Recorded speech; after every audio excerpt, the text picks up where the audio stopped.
Welcome to Market Peeker. Backtesting is a critical step to see if your trading strategy holds up under real market conditions. Let's dive into how to do it effectively.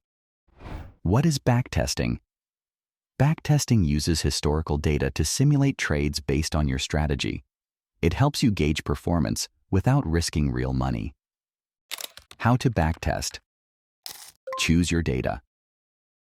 Use reliable historical price data for your chosen market and time frame. Apply your strategy. Simulate trades based on your entry and exit rules. For example, buy when the RSI crosses below 30 and sell when it crosses above 70. Record results. Track metrics like win rate, average profit, and maximum drawdown to evaluate your strategy. Analyze the outcome. Adjust rules. If the results aren't promising, tweak your indicators or risk management rules. Look for consistency. A good strategy should perform well across different market conditions, not just one specific trend.